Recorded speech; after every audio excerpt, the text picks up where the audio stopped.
On my first day home for the summer from law school, my aunts informed me I was escorting them to an open house being held by the Parkers, our new next-door neighbors. I would have much preferred to sleep because I hadn't done a lot of it lately, but my not-so-discreet protestations were summarily ignored.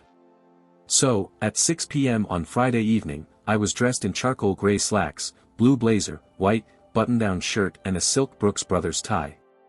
My stubble had been banished. My black loafers gleamed.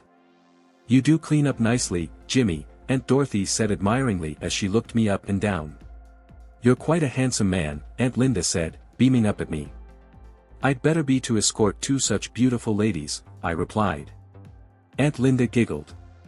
"Background," Aunt Dorothy said. "He is Dr. Arthur Parker, renowned as a surgeon, pompous ass, and self-proclaimed God's gift to women. She's Amanda, his trophy wife. She's a cool customer," Aunt Linda added. "Kids?" I asked. "His are grown, and they don't have any," Aunt Dorothy replied. "The Warners will be there, but Julie's back to being a loyal wife, so cool it." "Simon still doesn't know Julie and I had an affair?" I asked. "No, he doesn't," Aunt Dorothy said. "And he doesn't know about Julie and Dorothy either," Aunt Linda added, giving Aunt Dorothy the evil eye. Aunt Dorothy reddened and changed the subject. "Here." She handed me a bottle of silver oak Cabernet with a bow around its neck. "Carry the house-warming gift. Come on. Let's go." Aunt Dorothy led the way out the front door, and I brought up the rear as I followed them down the sidewalk and across to the house next door. The Millers from across the street joined us as we walked up the Parkers' sidewalk toward their open door. Dorothy Nelson, my mother's younger sister and only sibling, took me in and became my legal guardian when my parents were killed in an automobile accident.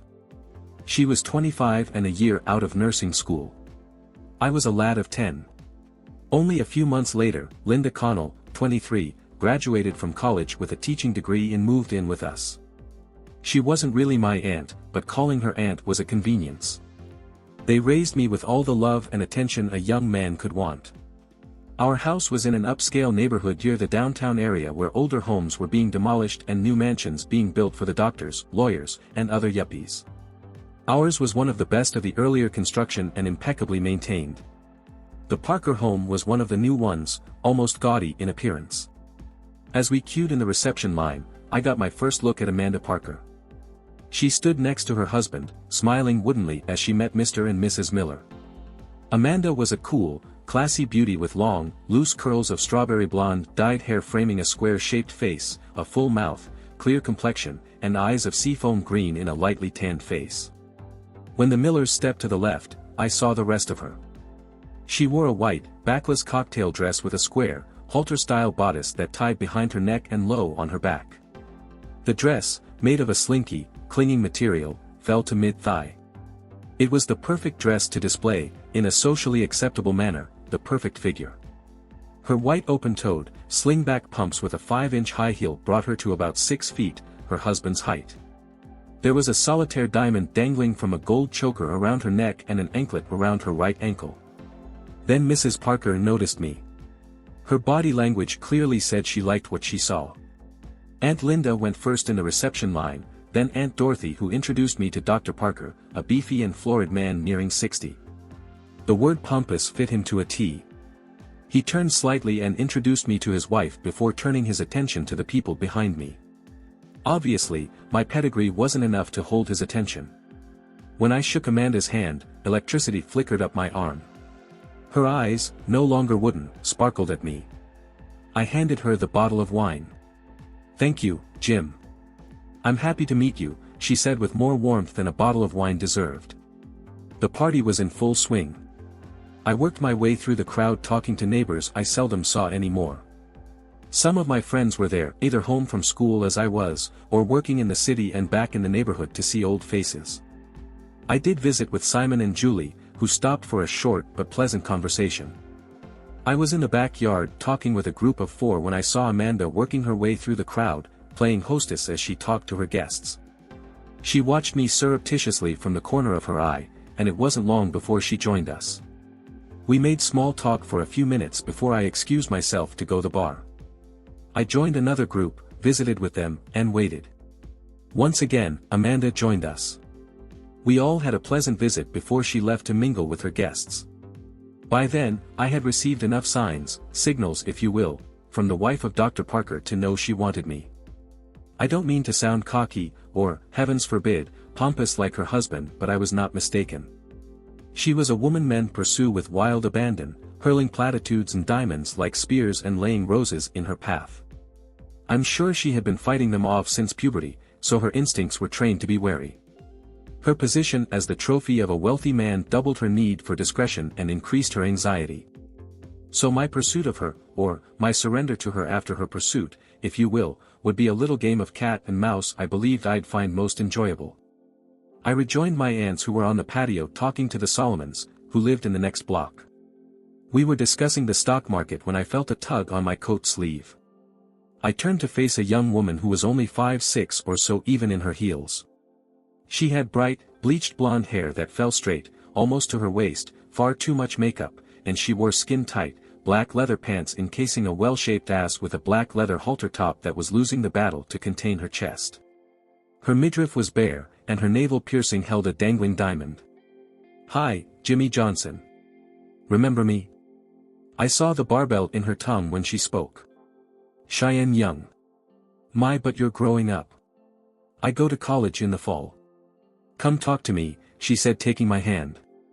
She led the way, first to the bar to refresh our drinks where she got a rum and coke and I got a light scotch and water, and then to the far corner of the backyard where we sat on a bench under a magnolia tree. I sat facing the house and her. As Cheyenne and I talked, she batted her eyelashes and gave me plenty of looks down her cleavage. She kept her firm thigh pressed against mine and initiated our handholding. Cheyenne had grown up in the neighborhood, and she'd had a crush on me since she was 8. She'd be easy pickings. Too easy. But I always liked her, and she had developed nicely, so I didn't want to be rude. We had been on the bench about 30 minutes when Aunt Linda joined us. "Dorothy and I are ready to go, Jimmy," she said. I stood and Cheyenne stood with me, holding tightly to my hand. I said to her, "When will you be 18? "I am now," she lied. Then she deflated. She knew I knew how old she was. "After you're 18, I'll call you," I said. "In the meantime, be sweet." I kissed her lightly on the lips, squeezed her hand, and left her there. I enjoyed Cheyenne. She didn't give me the brainless bimbo act she used on kids her own age. But I'd spent that much time with her because of the effect our visit was having on Amanda Parker. She had kept an eye on us like a jealous wife. Aunt Linda and I worked our way back through the crowd, saying our goodbyes to friends old and new, and easing Aunt Dorothy out of a heated discussion. We were almost to the front door when Amanda stepped in front of me. "Leaving so soon?" she asked me. "With all these guests, you'll hardly miss us," I said. "I wouldn't say that. I saw you with that girl, and I was hoping for equal time." I leaned forward and whispered in her ear. "Cheyenne is unattached and you're spoken for." She started to say something but bit her tongue. Her face changed back to the happy but wooden hostess. "Well, we certainly enjoyed having you here. Come back again soon." I escorted my aunts to our house.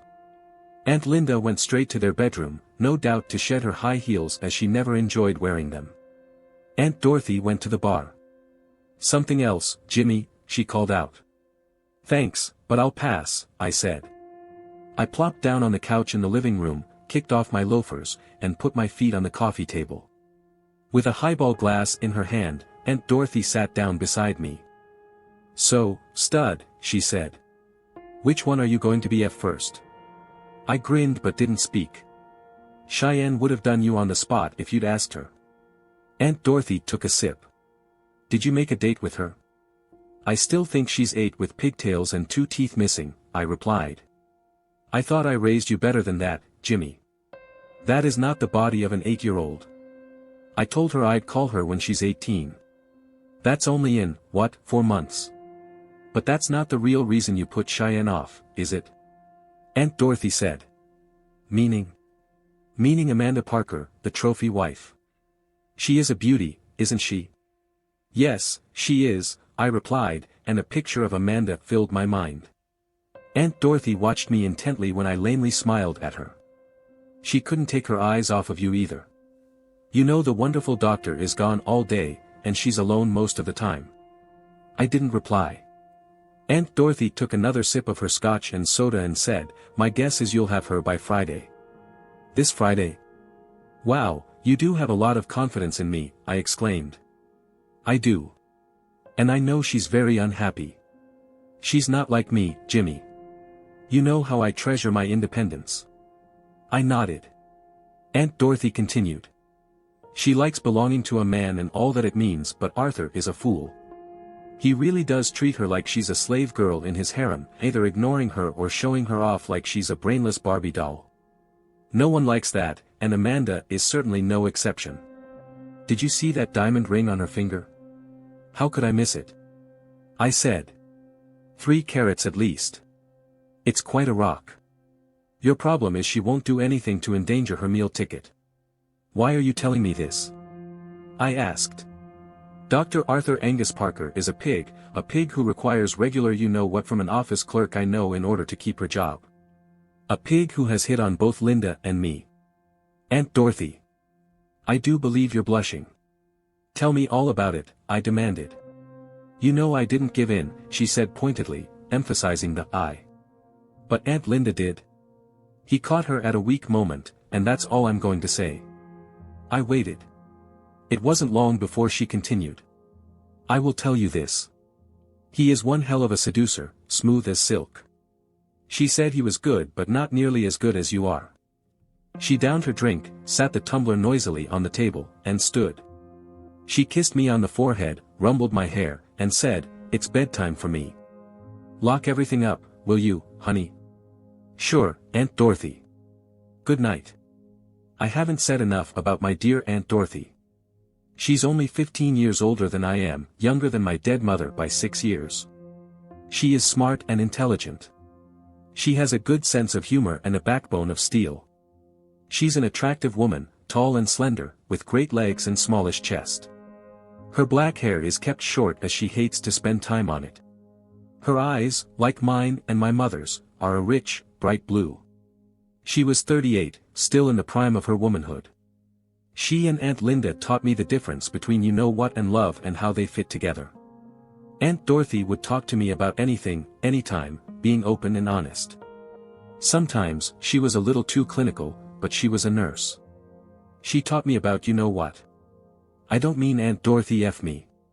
She had said, "I'm a lesbian, Jimmy. I like men. I just don't like to have it with them.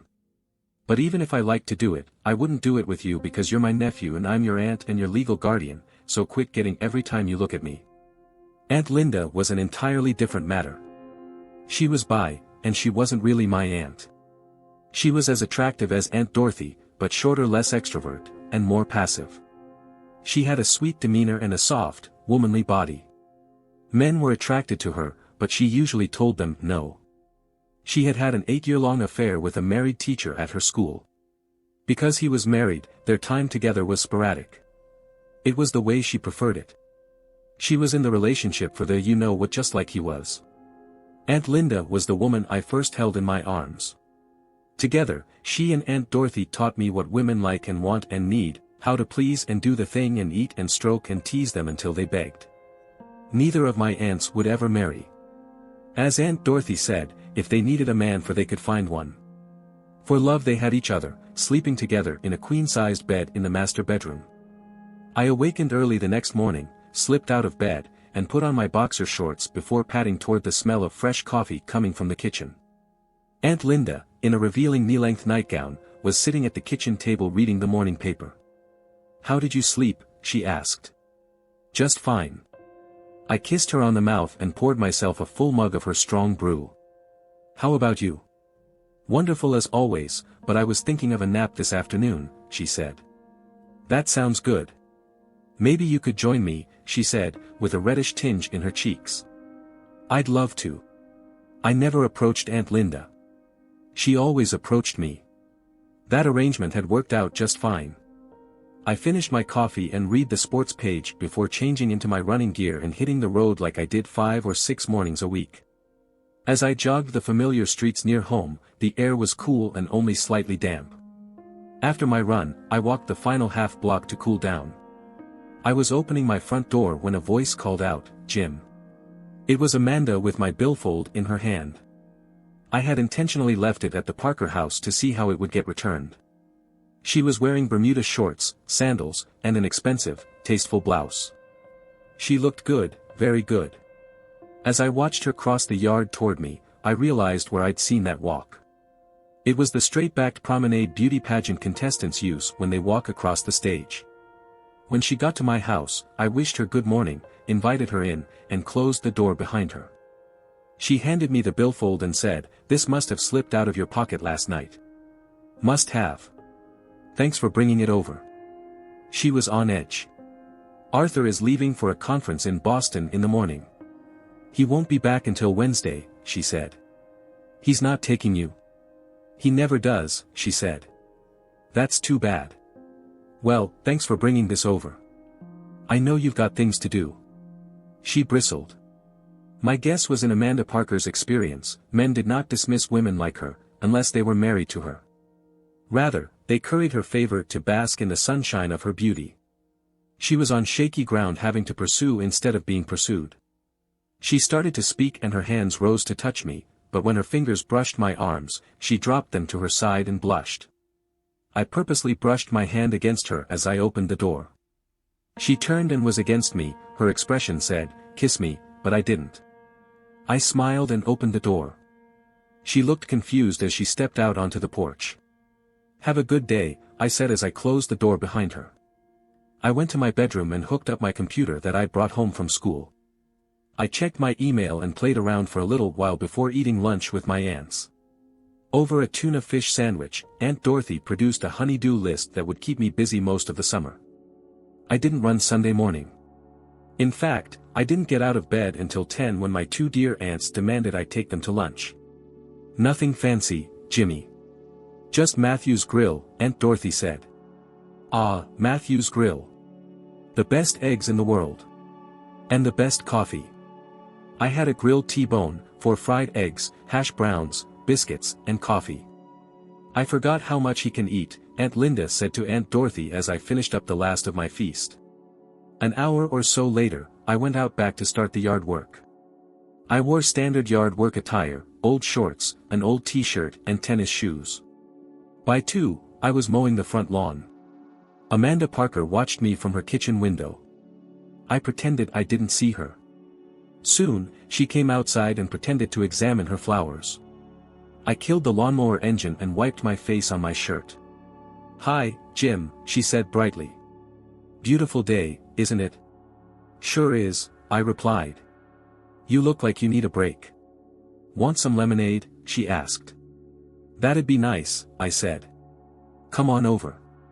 She turned and headed for her front door. She wasn't dressed for yard work. She wore skin-tight shorts, a halter top, and mules with 3-inch heels. Her hair was in a ponytail. The rock was on her finger, the choker and solitaire around her neck, and the chain around her ankle. I followed her enticing sway through her front door, which I shut behind me, and into her kitchen where a large crystal pitcher full of lemonade sat on a silver tray. A small silver candy dish piled with Pepperidge Farm's Milano cookies sat beside it. "Did you get your hubby off to Boston?" I asked. 11:30 flight, she replied. "Have a seat." I sat at the kitchen table. She sat in the chair nearest me, turned it to face me, and crossed her legs, right over left. They were great legs. "So, tell me all about yourself."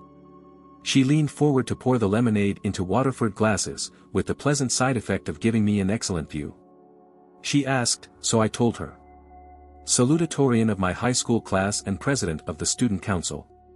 Bachelor of Arts in Political Science summa cum laude. Top 1% in my law school class after the first year. Golfer. Music lover, everything from Baroque to jazz.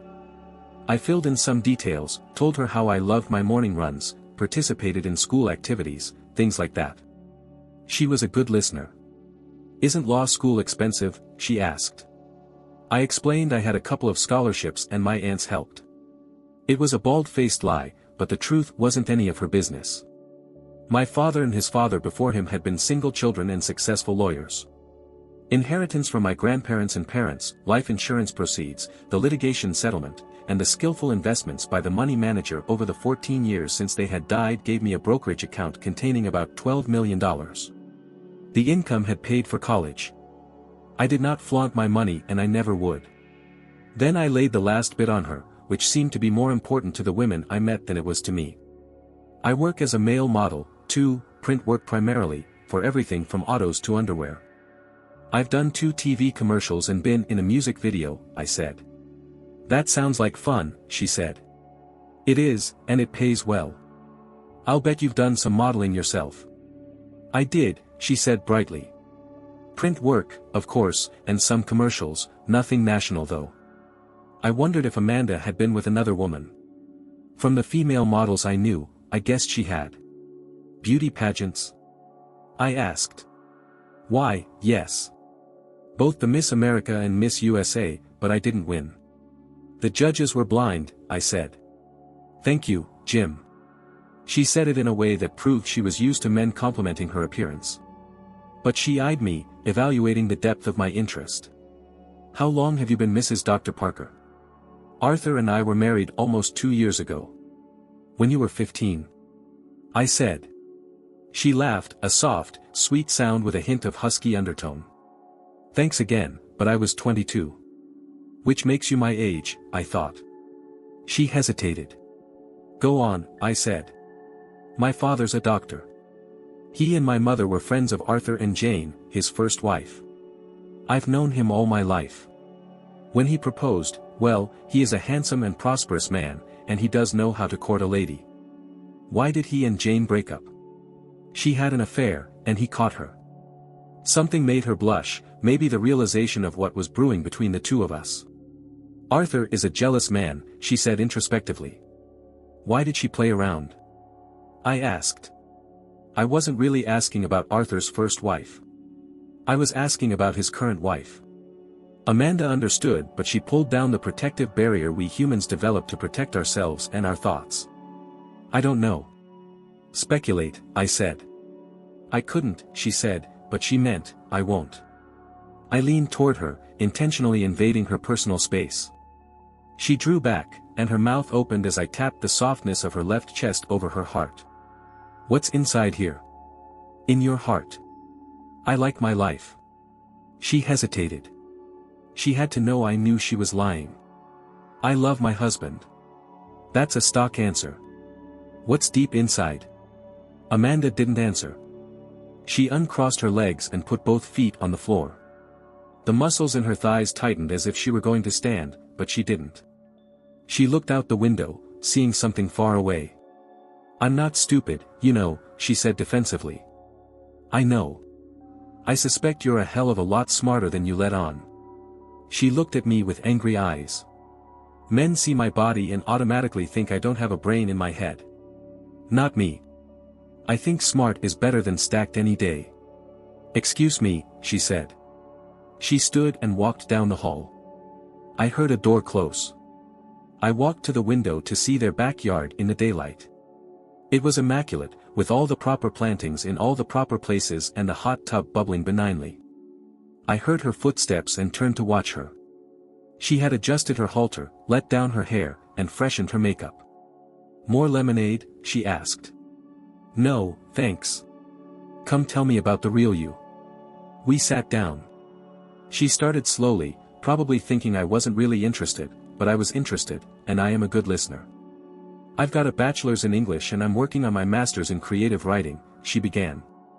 Arthur's not too thrilled about me still being in school and grumbles about it, but he hasn't demanded I quit. Her eyes gleamed as she confided, I want to write children's books. I've got some ideas. She talked about her ideas for a book, and I interjected comments when appropriate. She talked about herself and her family and friends. She was animated and personable and warm. More than that, she could not stop talking because it had been way too long since someone had asked about her wants and her desires. When she ran down about 30 minutes later, I asked, are you going to have children? No. Arthur made that clear before we were married. No more kids for him. She slouched back in her chair dejectedly and crossed her legs again. Her foot moved back and forth. What does the inscription on your ankle bracelet say? She stiffened. Nothing really. Oh, come on. What does it say? Her jaw set, and her eyes challenged me to think ill of her. Property of Dr. A. Parker, she said. Do you have a problem with that? No. Do you? Why did you ask? She demanded. I didn't answer. We waited and watched and took in each other with our eyes. I knew before long Mrs. Amanda Parker would be naked in my bed. And I suspected Mrs. Parker knew it, too, but there was still part of her that resisted the idea. I've enjoyed talking to you more than you know, but I need to finish the yard. Thanks for the lemonade, I said. She stood when I did and was in my arms. She initiated the kiss, her lips soft and needy. I didn't touch her. When she broke the kiss, I acted angry as I said curtly, if we start, I won't stop. Not with you. So no teasing. Understand? She nodded. Don't start unless you plan to go all the way. I turned and started for the door. She didn't follow me, so I let myself out. As I finished the front yard, I saw her watching me more than once. I half expected her to ask me to come over again, but she didn't. That was only a minor disappointment because I was looking forward to tomorrow. Monday morning, I ran early, had eggs and toast with my aunts, and saw them off to work. I went to the paint store to buy supplies and get color samples because painting the house was on the agenda they had given me. Then I stopped at the hardware store to get what I needed to overhaul the toilets and to buy a new kitchen faucet. I was digging through the refrigerator trying to decide what to have for lunch when Amanda called. Hi, Jim, she bubbled. I was going to have a sandwich and I hate to eat alone. Would you like to join me? I'll be right over, I said. As a male model, I have to work hard to stay in shape. I know the effect my naked chest with its well-defined pecs and six-pack abs has on women. I stripped off my clothes and put on a pair of gray gym shorts and nothing else. I was at her back door a minute later. She let me in, closed the door behind me, and stared at me as her hands fluttered helplessly. She was impeccably dressed in a wraparound skirt and halter top. A short gold chain was around her neck and the ankle bracelet was in place. She was perfectly attired for the wife of a socially prominent man except for her expression, which was, for lack of a better word, horny. What's for lunch? I asked with a lopsided grin, ignoring her obvious desire. Damn, but she wanted to put her hands on me, and I knew it. This wasn't her game, the kind of game she played all her life of teasing men and having the power to drive them mad. This time she was the one whose desire was eating her up. She stepped toward me, but I stopped her with a hand on each shoulder. I meant it. You start it, and I'll F you long and often.